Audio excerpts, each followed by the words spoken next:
Liftoff. Home point updated.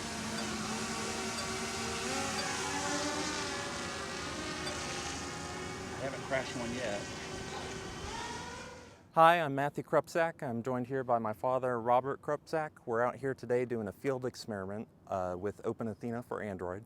It introduces a novel terrain-raycast technique which allows any single pixel of any single drone image to be located as a precise ground coordinate.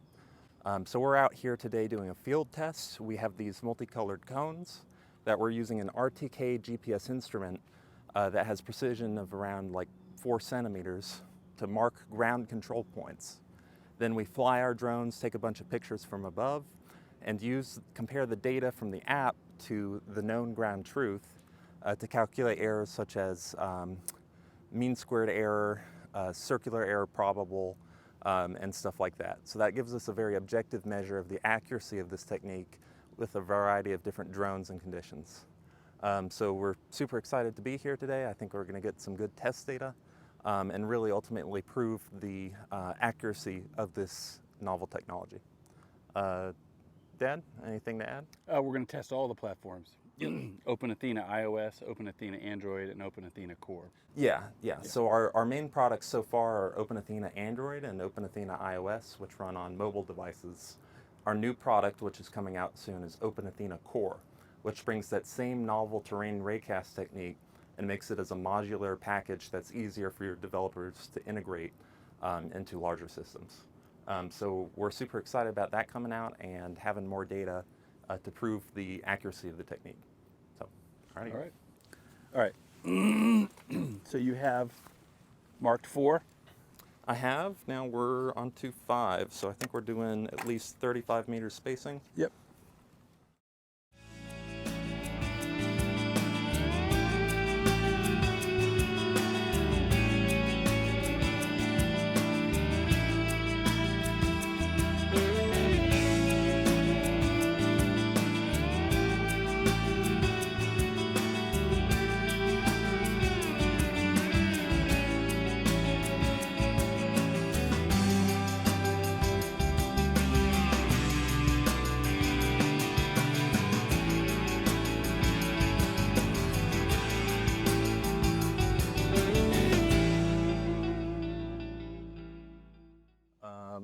So this morning we went out with our RTK GPS and we marked a bunch of ground control points for getting some ground truth data.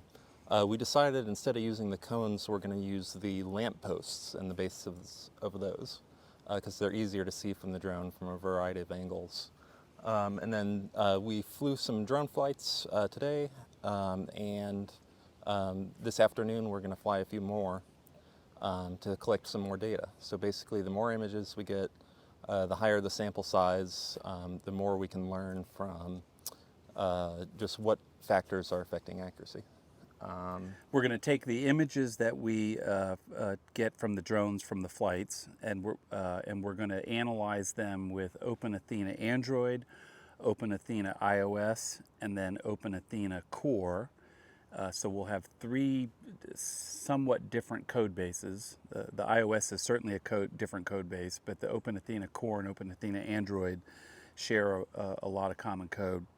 But anyway, so we're going to compare the results that we get with each of the drones through the software running on each of the different platforms, and then run it through a statistical set of tests that you've devised. So part of doing the tests like these is we actually get more measured data for a bunch of different independent variables, and we can narrow down what affects accuracy. So that's critical for improving the accuracy even better, even though we are pretty good already. And then OpenAthena Core, which is our product offering, which makes that same terrain raycast capability, that novel technique that we've developed, available to other developers for integration into their own systems. And so we have 3 software platforms, and we're flying 1, 2, 3, 4, 5 different drone make and models, and so we'll get a lot of test data today. Mm-hmm. Yeah, that'll help us figure out where we need to focus on for improving the accuracy further. We're going to show calibrating the compass. So basically, you hold it out at arm's length, And then you do a full rotation like this, keeping the drone's position steady. And that calibrates it on one axis. And now, then you point the nose of the aircraft down. The picture will show rolling it sideways, but ignore the picture. Point the nose downwards, and then do the same thing. And that calibrates the magnetometer on the other axis. And then that improves like the heading information by like 6 or more degrees. The first step before we collect the test data is we calibrate the compass sensor on the drone itself. This is very important for getting accurate azimuth, like the direction of the camera for our calculations. Typically it needs to be done within about 100 meters of the 100 miles of the operating environment to get good, accurate data from that compass sensor. Without it, the heading can be off by 6 or 10 degrees, which can cause significant inaccuracy over long distances. So we're going to show that calibration procedure just real quick using just a regular DJI Mavic 2 drone. It's very similar for other drone models and can usually be found in the manual. So the first thing we do, Nick, if you'd like to see, so in DJI it'll usually be up here with the MC settings. We go all the way down to advanced, and then we say sensor state, compass, and calibrate. So now, Nick, if you'd like, hold the drone about at arm's length like this. Yep, like that. And now do a full rotation. Try to hold it level as you...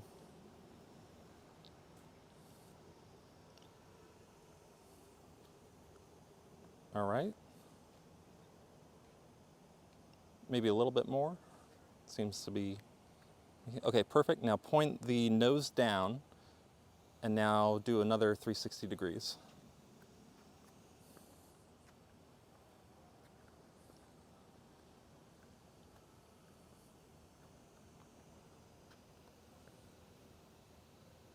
A little bit more. Perfect. Okay, and it says it's good. Now we can set it down just anywhere, and we'll get ready for Nick to fly. That is a very complicated procedure to try to get in the menus to get to that and do that.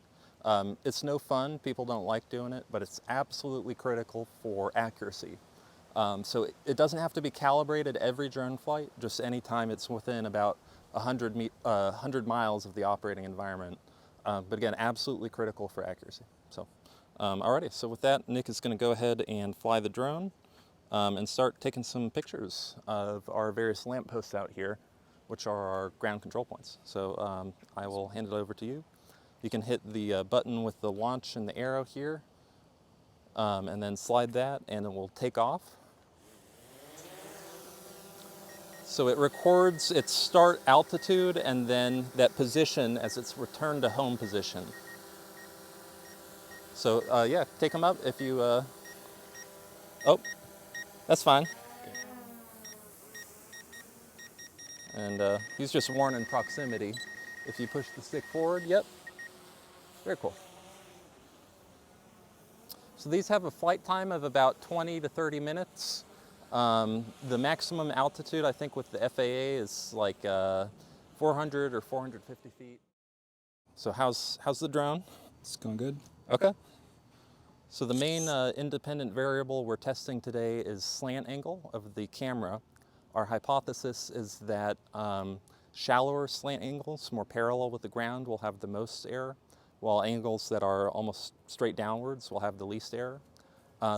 That's our hypothesis, and we're going to test it with the data which we collect from this experiment. And then we're going to look at a whole bunch of other factors, such as position within the image frame of the target, focal length or zoom level of the camera, and various others to see what factors are actually influencing accuracy the most. So have you ever flown a drone before? Yeah, a few years back. How many times do you think you've... Ooh, maybe a handful, maybe 5 flights. But it's very intuitive.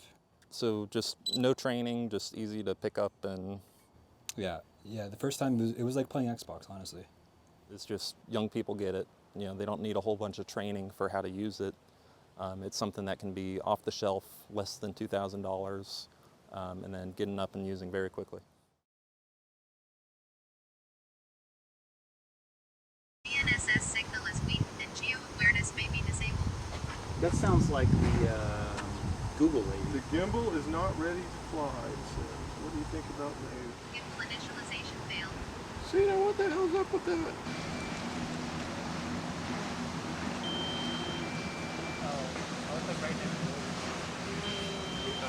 Well, you have 3 batteries. You want to keep flying the Mavic.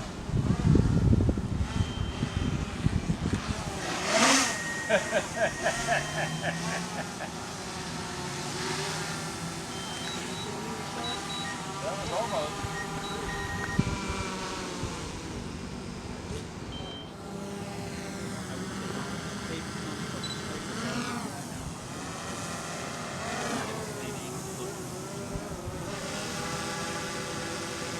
This is like, have you ever played like an old PlayStation game and then like the controls aren't like quite right? I have a lot.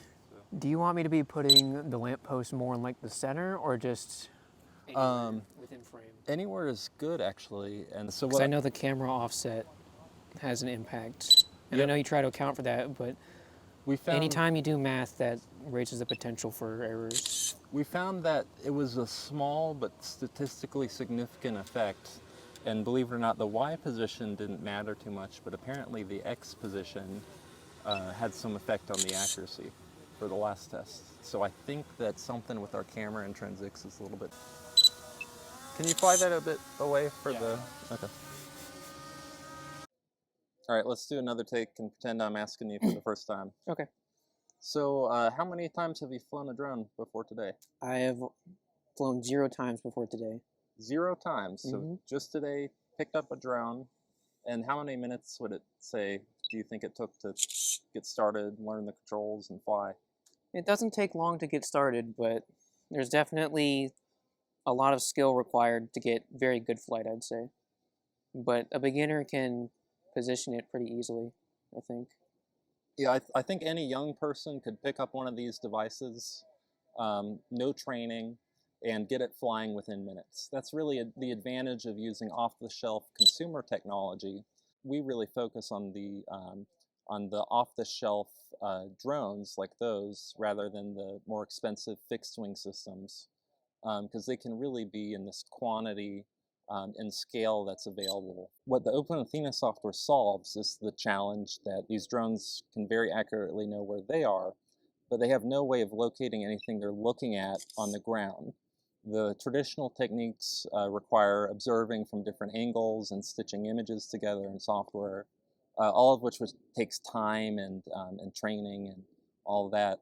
Really what we've developed with OpenAthena is a single-shot instant technique. Any single pixel, any single drone image can get a very precise ground location. So that makes a big difference in tasks such as search and rescue or law enforcement, border patrol, agriculture, and defense applications, where anything where that timeliness is really important.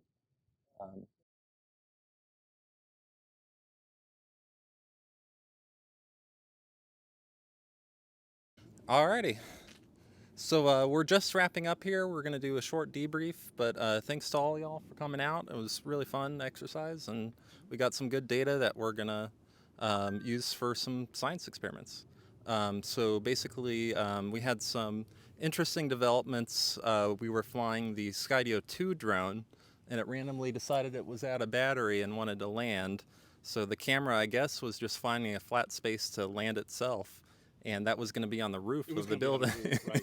So this would be bad. Yeah, so we narrowly were able to bring it down and had to drive a car out to find where it actually landed.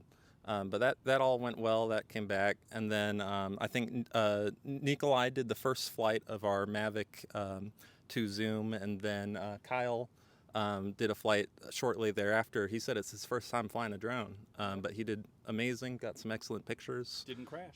Yeah. So And landed and everything? Yeah. So That's right. bonus. So I'll hand off to Nikolai just to talk about his experience, what he thought, and then off to Kyle, and then some other thoughts from folks, and then we'll wrap things up here. Yeah, so overall it was a very fun day. We got some nice flights in, varying altitudes. Luckily no bird attacks, so that's good. Yeah, clear skies for the most part, some clouds, but overall, I think we got some really nice pictures and good success today. Mm-hmm. Yeah, I think the nice part about today's test is we got, what was it, 6 or 7 different drones out in total? 8. 8? 8 drones, Okay. I think. So yeah, so we're going to have some really good data for each different drone camera, what the accuracy is. And that's going to allow us to really hone in on what independent variables are affecting accuracy. The main one we're looking at today is slant angle of the camera, but there will be a bunch of others as well. I'll hand off to Kyle if he wants to talk about flying a drone for the first time. And Sure. So today was my first time ever flying a drone. I was surprised by how easy it was to pick up to begin with. There's a lot of user-friendliness things that drones had that I did not expect, such as auto landing, for example. That's a big one. And the connection was a lot stronger than I expected. But it's interesting to see that there's definitely a skill level to flying a drone. So more experience is always good if you're looking to use drones out in any sort of environment. for a lot of commercial applications, don't really have the budget for these $10,000 or $20,000 drones with laser rangefinders. This gives an off-the-shelf $650 drone from Costco, like the Mini 3 Pro or the Mini 4 Pro, all the same capabilities, and also making it just one very easy-to-use package that most people can pick up and use right away with OpenAthena. Mm-hmm. Bobby is the. Can you tell us a little bit about your role, and then just what kind of post analysis we're going to do? So I write software for Theta, and what we're going to do is go back to the lab, load up all the images, run it through the statistical analysis package that you've configured, and then we'll look at the accuracy levels for the different drones and different parameters, and then hopefully what we can do is take that data and then roll it back into tweaking our algorithms and code to improve the accuracy. So just for clarification, the process today was you use this device that you're holding in your hand to go out and measure the precise locations of each of the bases of the lampposts, correct? At Yep. first you were going to use the cones, but those were too hard to see from way up top since they're small, but the lights turned out to be perfect. So you measured their precise location using this staff device. Yes, and then the locations of each of those lampposts, they're very easy to see even from a distance, and we use those as our ground control points where we have the very precise coordinates with this RTK GPS here. And then our analysis framework written in R, basically for any single pixel of a single drone image that we calculate a location for using OpenAthena, it'll compare that calculated location to the nearest ground control point, and then that will give us a measure of the error. For our last experiment, we did it with the cones out in a softball field. Sometimes very hard to see at a distance, but it ended up being manageable. We had a statistic of 8.2 average meters of error, which is pretty darn good. Our circular error 90%, the range that 90% of calculated points fell with around the target, was only 12.0 meters. That's pretty darn good for just off-the-shelf, unmodified hardware. Our goal is to get that down below 10 meters. So that's what we'll be using some of the data for to go and tweak our algorithms, improve our calibrations for just regular, any off-the-shelf drone model. Our goal is to be compatible with as many different makes and models as we can for broad compatibility. So with that, anybody else? That's a good point about the procedure. We're going to write a report saying our methodology so others can replicate the experiment if they like.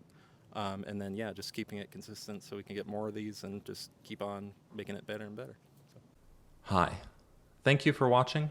Don't forget to hit the like button and post any comments you may have below, as these interactions really help this video's reach with YouTube's algorithm. OpenAthena for iOS and Android can be found now for free on the Apple App Store and Google Play Store. More information can be found at our website, openathena.com. Thanks, and take care.